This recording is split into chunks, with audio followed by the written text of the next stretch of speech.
New Cooch Behar স্টেশনটা দেখলেই মনে হয় কোচবিহার যে রাজার শহর, একটা কিন্তু রাজকীয় ছোঁয়া আছেই।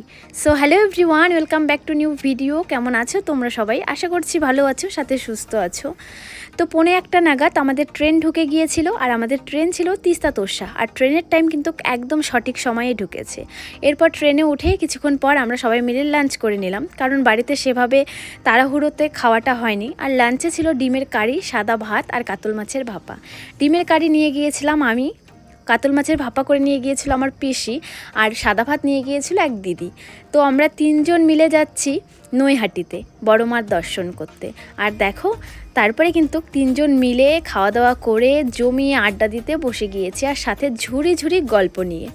তো আমরা ট্রেনে ভীষণ সুন্দর মজা করি, তো সেই জার্নিটাই আজকে তোমাদের সাথে শেয়ার করছি। দেখতে দেখতে প্রায় বিকেল হয়ে গেল, আর বিকেলে দেখো সূর্যটা অস্ত যাবার সময় কি অপূর্ব সুন্দর লাগছে।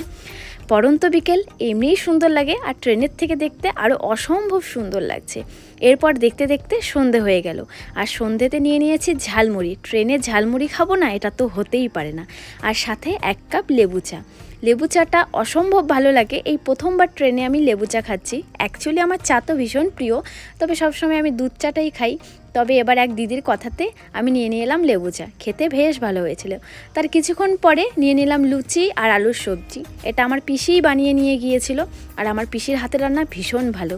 ট্রেনে শুধু খেয়েই যাচ্ছে, এত কিছু নিয়ে যাওয়া হয়েছে যে খেতে খেতে শেষই হচ্ছিল না।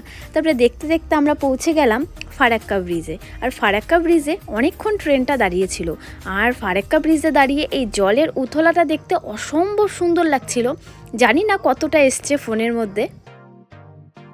তো এরপর করে নিলাম আমরা ডিনারে ওই দুপুরের যা সবজিপাতি ছিল ওই সব দিয়ে খেয়ে নিয়েছি, সাথে একটু পেঁয়াজ, লঙ্কা, আচার এসব অ্যাড করেছি, আর আলুর একটা তরকারি ছিল। তো খাওয়া দাওয়া করে এখন একটু ঘুমিয়ে নেব, কারণ আমাদের রাতে ট্রেনটা নামিয়ে দেবে। তারপরে কিন্তু আমরা চলে যাব বড়মার কাছে। তো দেখো, দেখতে দেখতে আমরা নৈহাটি জংশনে চলে এলাম। 2:50 তিস্তা তোরসা ট্রেন আমাদেরকে নামিয়েছে। তো এখানে কিছুক্ষণ রেস্ট করে তারপরে কিন্তু মায়ের মন্দিরের উদ্দেশ্যে রওনা দেব। অনেক দিন থেকে ইচ্ছে ছিল মার কাছে যাবার।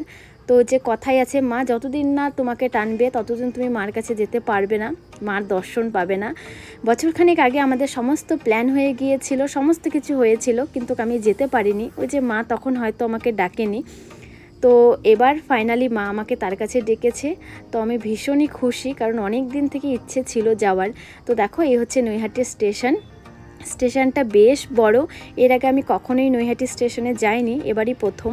তো তারপরে আমরা কিন্তু 1 কাপ চা খেয়ে নিলাম। আর জানো তো একটা কথা, এখানে চায়ের দাম এত কম, 60 টাকা করে নিয়েছিল, যেটা আমাদের কোচবিহারে 15 টাকা বা 20 টাকা নেয় ভাড়ের কাপে, তবে ওখানে 60 টাকা করে নিয়েছিল। তো দেখতে দেখতে একদম ভোর হয়ে গেল, আর দেখো ভোরের আলোটা পড়াতে কত অপূর্ব সুন্দর লাগছে স্টেশনটা। তবে স্টেশনটা একদম ফাঁকা ছিল, একদম শান্ত ছিল। তো এরপরে আমরা বেরিয়ে পড়লাম একদম গঙ্গার ঘাটের উদ্দেশ্যে। গঙ্গাতে গিয়ে স্নান করে তারপরে কিন্তু লাইনে দাঁড়াবো মাকে পুজো দেওয়ার জন্য। যেহেতু আমরা চাইছি যে সকাল সকাল মাকে পুজো দিয়ে আমাদের আবার অনেক ঘোরার প্ল্যান আছে, তো বাকি সব জায়গাগুলোতে যাব। আর রাস্তাটা দেখো একদম ফাঁকা, কেউ নেই, 1-2 জনকে মাত্র দেখা যাচ্ছে।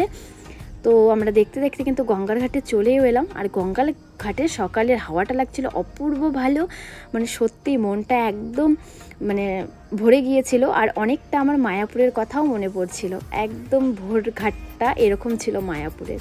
সো ভিডিওটা কেমন লাগলো অবশ্যই কমেন্ট বক্সে কমেন্ট করে জানিও। ভালো লাগলে লাইক কমেন্ট করতে একদম ভুলো না।